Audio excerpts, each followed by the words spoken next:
Hey guys, Dwight here. I'm a freelance cinematographer and I wanted to bring you on a shoot that I did at a conference. Now, it was a lot, it was a long day. We did multiple interviews. I think we did somewhere in the ballpark of 20 interviews, each lasting about 10 minutes. And so it was fun. I wanted to show you some behind the scenes. I will also show some of the final images using false color, which is my main tool for exposing faces and so on. But check out the behind the scenes. It's gonna be a pretty short video. All right, so here I am setting up gear, and one of the things I like to do is start with my main camera just to get the shot and see what the framing looks like. Setting up lights is usually next. Then I have the shotgun mic on boom pole, and then setting up the gimbal and checking white balance. I tend to use a gray card. Here's our first interview on the way. So we start with our main cam captures both the host and the interviewee on a wide shot, and then we have me roaming around on the gimbal capturing moving shots, a little more dynamic shots, just to create some visual interest. Throughout the shoot, I started realizing some of the lights, it was hard navigating around the lights, so I was adjusting the position of those lights.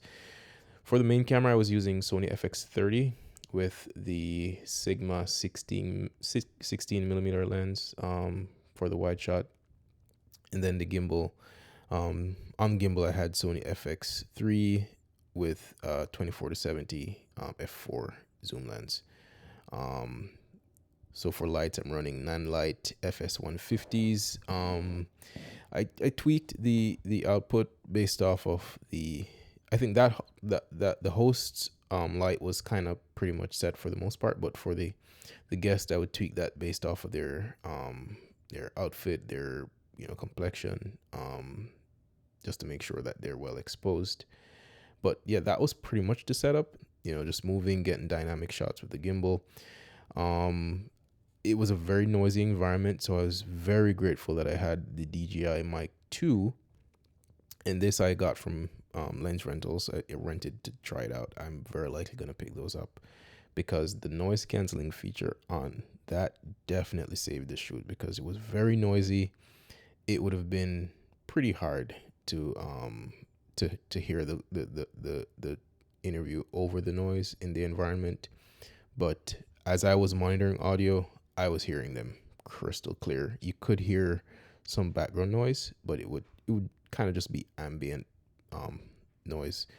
So I mean, very likely I could have gotten the audio to usable with using DaVinci Resolve's AI noise reduction, but having good audio in camera was very clutch.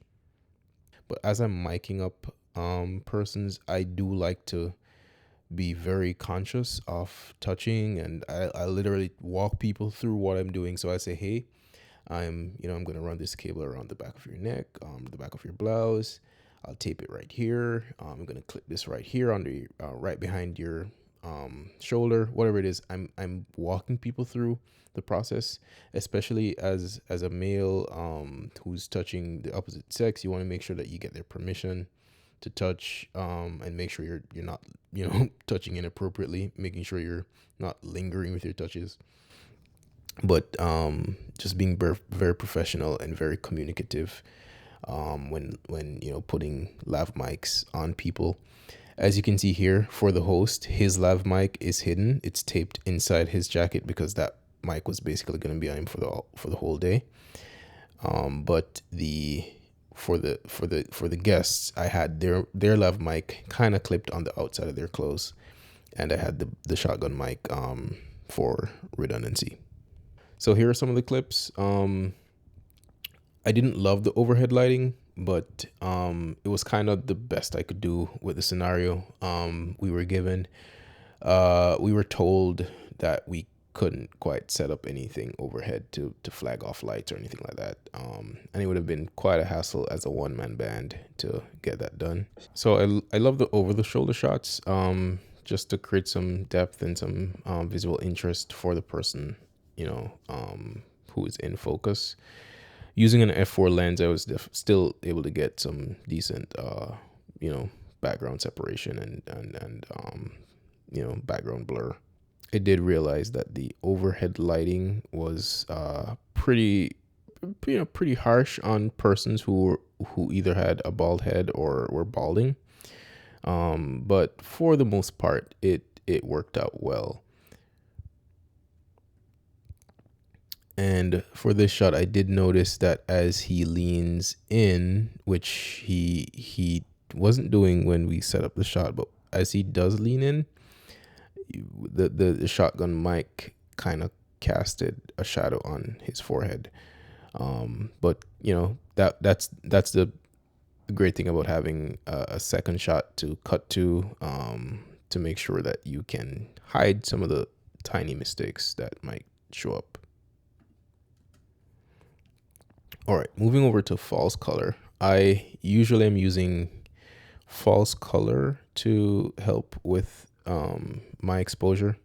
I'm a huge fan of false color. And that's why definitely having a camera monitor that has false color helps 100% of the time, for me at least. And then I was kind of doing a cross key lighting, which it's kind of reverse from the traditional way of cross keying. Usually with cross keying, you want to be shooting on the shadow side, so your camera's on one side of the face and the lights are on the opposite side, which creates more, a much more cinematic and visually pleasing image. But with the space, again, we couldn't do that, so the lights were on the same side as the camera. So it's not the traditional cross key lighting, but you can see where the fill light for the person in one seat is acting as the edge light for the other person. So it was technically cross keying. All right, guys, so there you have it. I hope you enjoyed it. If you have any questions or any comments, feel free to drop those in the comments. Go ahead and subscribe if you like these vlogs. I'm going to be trying to do as many as I can with the jobs. Obviously, some jobs will be NDA and I may not be able to show everything, but I'll show as much as I can and bring you on most of the sets that I'm working on. So go ahead and subscribe if you like those kind of content, and I'll see you soon.